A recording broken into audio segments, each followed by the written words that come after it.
ओम श्री गुरुवे नमः। अष्टावक्र गीता पहला प्रकरण सूत्र 15 में अष्टावक्र जी ने बताया कि तू स्वयं प्रकाशवान, क्रिया रहित और निर्दोष है। तू पापी नहीं है। सभी पाप भूल से, अज्ञान से शरीर व मन ने किए होंगे। तू तो शरीर से भिन्न साक्षी है। आत्मा न पापी है न पुण्यात्मा, ये बताया अष्टावक्र। और बोला उन्होंने कि तू दृष्टा मात्र है और दृष्टा को कभी पाप नहीं लगता। अष्टावक्र जी का ऐसा आदेश, ऐसा उपदेश बोध का है। ये सिद्धि की उच्चतम स्थिति को दिलाने वाला है। इसी क्रम में सूत्र नंबर 16, ये संसार तुझ में व्याप्त है। तू इतना विशाल है। पूरे ब्रह्मांड में कण कण और क्षण क्षण में ये आत्मा व्याप्त है, व्यापक है ये आत्मा। और ये संसार तुझ में है, जैसे तुझी में पिरोया हुआ है। एक सूत्र में मणियां पिरोई होती हैं जिस प्रकार, तो सभी मणियों में एक ही सूत्र होता है। इसी प्रकार ये विविधता जो हमें सृष्टि में, जगत में दिखाई पड़ती है, वो किसमें पिरोई हुई है? वो आत्मा में पिरोई हुई है। यथार्थतः वास्तव में तू चैतन्य स्वरूप है। अतः शुद्र चित्त को मत प्राप्त हो। शुद्र चित्त एक सीमित सोच, गिरी हुई चित्त की अवस्था, ऐसा तू अपने लिए मत सोच। व्याख्या देख रहे हैं। अष्टावक्र इसमें आत्मा का स्वरूप दिखाते हुए, संसार से उसका संबंध स्थापित करते हुए राजा जनक से कहते हैं कि तू स्वयं आत्मा है, स्वयं ब्रह्म है, एवं ये संसार तेरी अभिव्यक्ति मात्र है। ये संसार तेरे से व्याप्त है। इसका हर कण तेरा ही स्वरूप है। तुझसे ही उपजा है ये सारा संसार। और कोई भी स्पंदन इसमें हिलन डुलन कैसे हो पा रही है? इसका स्पंदन तेरा ही स्पंदन, क्योंकि आत्मा ही तो चैतन्य स्वरूप है ना। सृष्टि तो जड़ है, और जड़ में जब कुछ चेतना देखते हैं, स्पंदन देखते हैं, तो वो किसका स्पंदन है? आत्मा। इसकी धड़कन ही तेरी धड़कन है। और जितना फैलाव तुम देख रहे हो इस सृष्टि का, इस संसार का, वो तो तेरा ही फैलाव है। तू ही पसर गया है। इसकी चेतना जो दिखती है हमें, जो पेड़ उगते हुए, जीव बढ़ते हुए और फिर मृत्यु को प्राप्त होते हुए, तो इसमें जो ये चेतना वर्क करती हुई हमें संसार में दिख रही है, वो चेतना किसकी है? वो तेरी ही चेतना है। और कितना सुंदर लगता है ये संसार रूपी बगीचा। तो इसका जो सौंदर्य है, ये कहाँ से आ गया? ये तेरा ही सौंदर्य है। तभी डाली डाली, पत्ता पत्ता, फूल फूल में कभी झांक के देखो तो उस प्रभु के दर्शन होते हैं। और इतनी अनेकता, कितने रंग हैं, कितने रूप हैं। इसमें जो अनेकता दिखाई देती है, उसमें एकता का सूत्र भी है। जैसे बोला ना, 108 मणियां हैं तो सूत्र तो एक ही है। ऐसे ही इतनी विविधता, इतनी अनेकता इस संसार में जो दिखती है, लेकिन उसके पीछे एकता उस आत्मा के सूत्र की है। अनेकता का अर्थ भिन्नता नहीं है, अलग अलग नहीं है वो, क्योंकि वो एक बीज, उसी एक चैतन्य बीज से पैदा हुए हैं, इसलिए वो अनेक हैं, पर एक दूसरे से भिन्न नहीं है। क्यों? क्योंकि ये सृष्टि उस ब्रह्म से भिन्न नहीं है। तो बहुत डिटेल में इसको समझने की कोशिश की है कि वो ही बना है सब कुछ। कहते ना, हमारे सिर का एक पतला सा बाल भी हाथ में पकड़ो, ये भी भगवान बना है। भगवान से अलग नहीं है ये बाल पतला सा। यही चैतन्य ब्रह्म इसके विभिन्न अवयवों को माला की तरह एक सूत्र में पिरोए हुए। इस सृष्टि में विभिन्नताओं के बावजूद एक सी सामंजस्य पूर्ण स्थिति है जो इसका एक रस नियम है। देखो कैसे व्यवस्थित ढंग से सारी प्रकृति, सारा संसार चलता है इतनी विभिन्नताओं के बावजूद। कितना बैलेंस होता है प्रकृति की एक चीज का दूसरी चीज के साथ, जिससे इसमें एक तादात्म्य दिखाई दे देता है। कहीं जोड़, इसी से जुड़े हुए हैं हर चीज, तादात्म्य संबंध उस चैतन्य से, और वो तेरे ही चैतन्य स्वरूप के कारण। और ये जो सारी महिमा हम कर रहे हैं जिस चैतन्य की, वो कहीं हमसे अलग या दूर नहीं है। गुरु क्या कह रहे हैं जनक को? वो तेरे ही चैतन्य स्वरूप के कारण है। माना वो चैतन्य, वो ब्रह्म तुझसे जुदा नहीं है, तू ही है। जिससे ये सृष्टि है, तू भी उसी में है। जैसे ये सृष्टि उससे भिन्न नहीं है, तू भी वही शुद्ध चैतन्य स्वरूप है। अतः तू अपने को शरीर आदि समझकर शुद्र चित्त को मत प्राप्त हो। अपने को इतना शुद्र मत समझ कि मैं जीव, मैं शरीर नहीं। तू सृष्टि का बादशाह है, तुझसे सृष्टि है, क्योंकि तू चैतन्य स्वरूप आत्मा है, वही ब्रह्म है।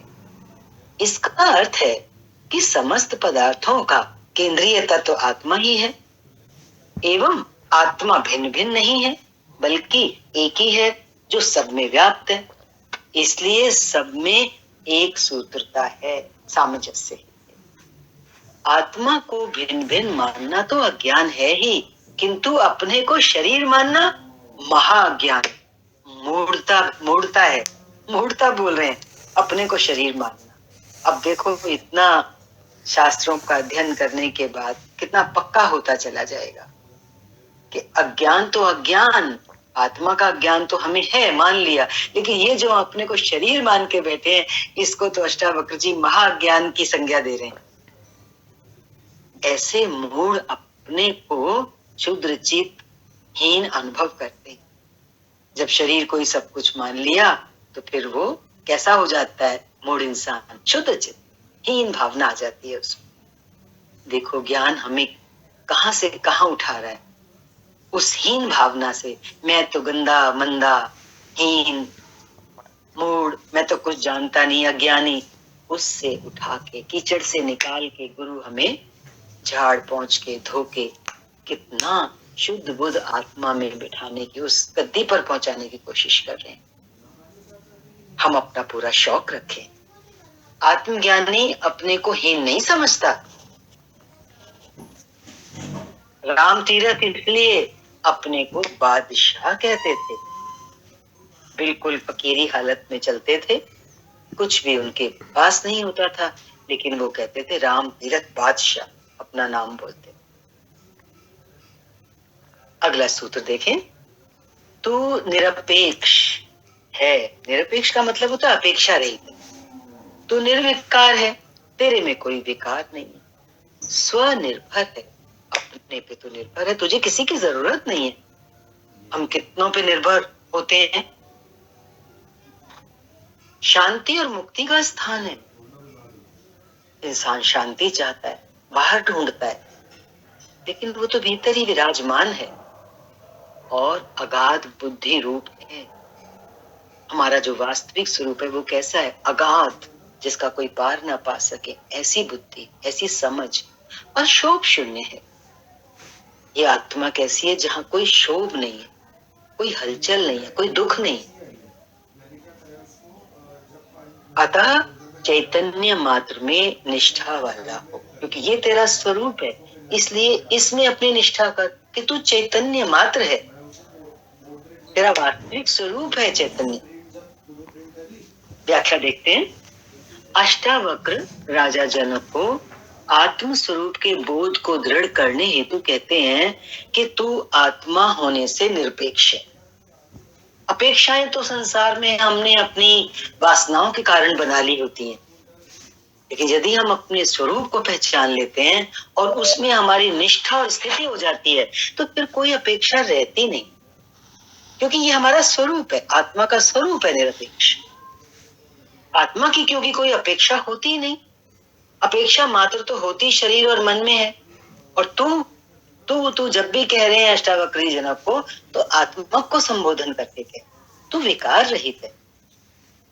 फिर आगे बता रहे हैं, भूख और प्यास किसके धर्म में? हम कहते हैं ना मुझे भूख और प्यास, लेकिन ये तो प्राण के धर्म है। हम तो आत्मा है। भूख और प्यास किसको लग रही है? प्राणों को। फिर कहते हैं मुझे शोक है, मुझे मोह है, तो ये किसके धर्म है? शोक और मोह मन के धर्म है। तू तो मन नहीं है, तू तो प्राण नहीं है। इसलिए ना तुझे भूख प्यास तेरी है, ना शोक और मोह तेरा है। तथा जन्म मरण, तू कहता है मैं जन्मने वाला, मैं मरने वाला, ये तो देह के धर्म है। आत्मा तो न जन्मती है ना मरती है। आत्मा इन सब से परे है। ये आत्मा के धर्म नहीं है। कौन से? भूख और प्यास, शोक और मोह, जन्म और मरण। आत्मा इन सब की दृष्टा है। आत्मा केवल दृष्टा है, अतः निर्विकार है।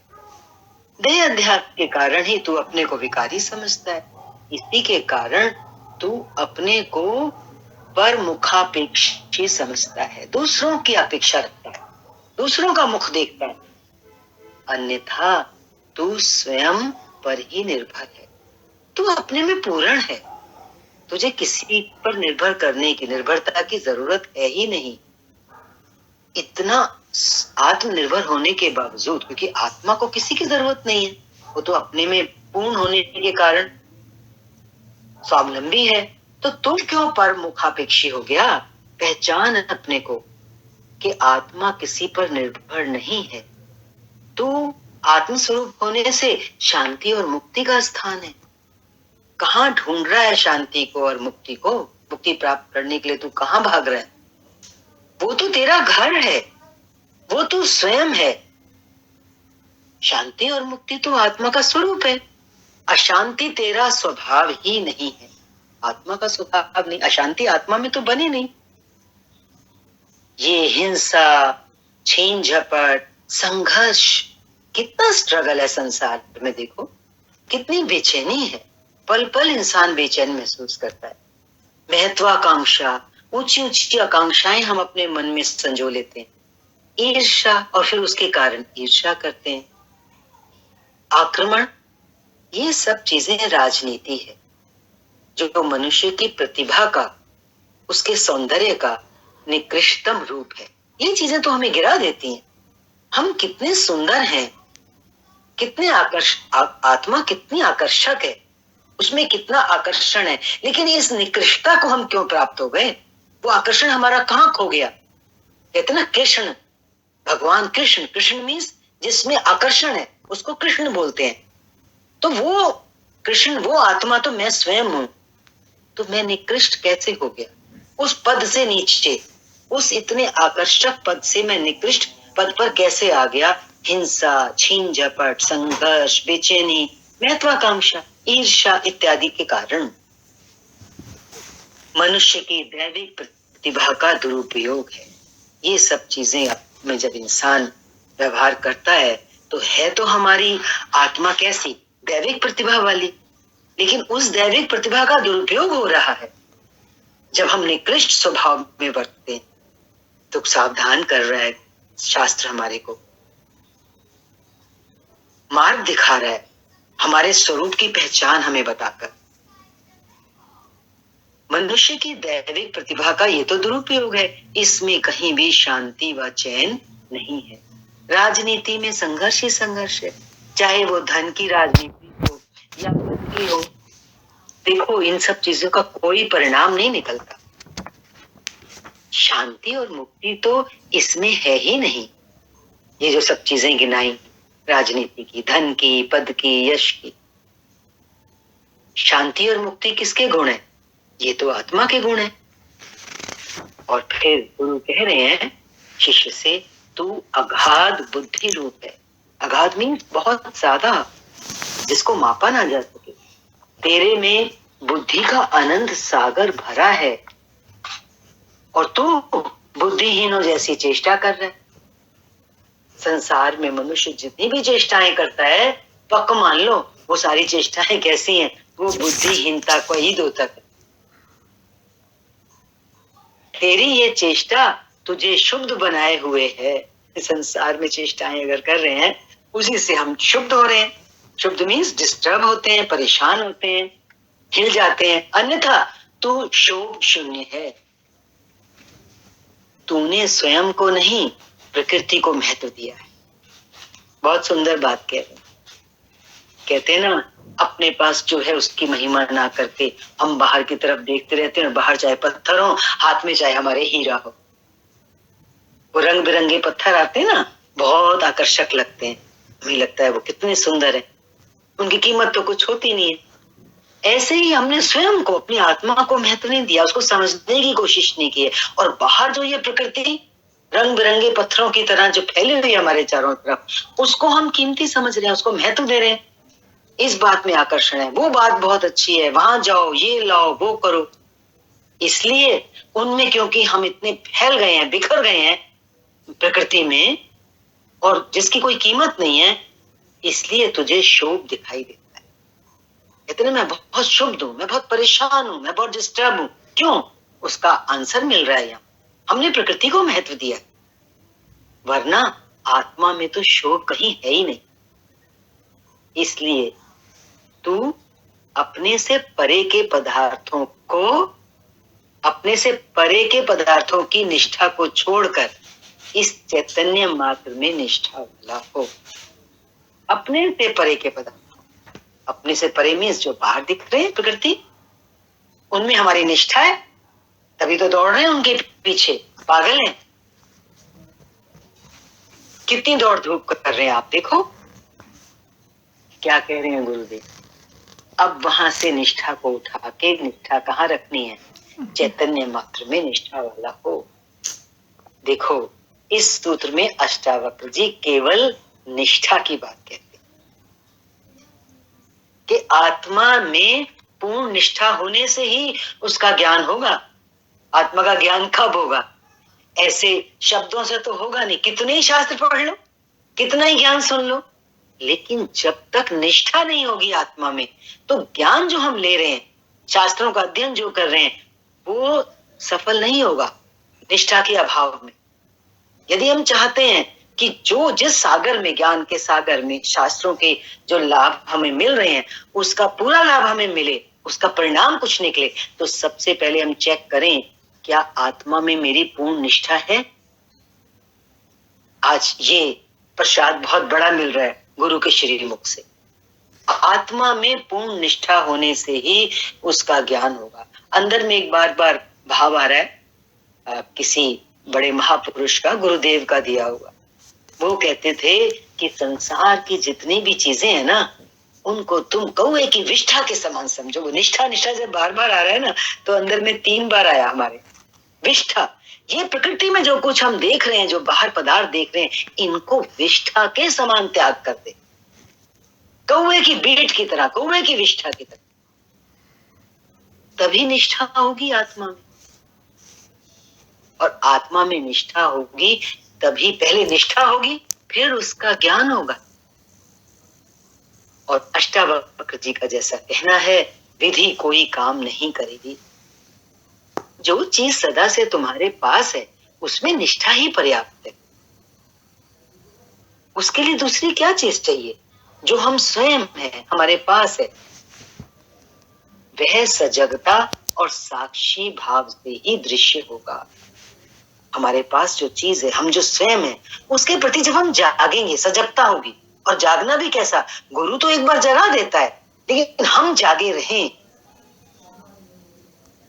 जैसे सीमा पर सिपाही जागा ही रहता है, चौकन्ना रहता है, सजग रहता है कि दुश्मन ना आ जाए, ठीक इसी तरह से हमें भी अपनी आत्मा के प्रति 24 घंटे आखिरी सांस तक सजग रहना है।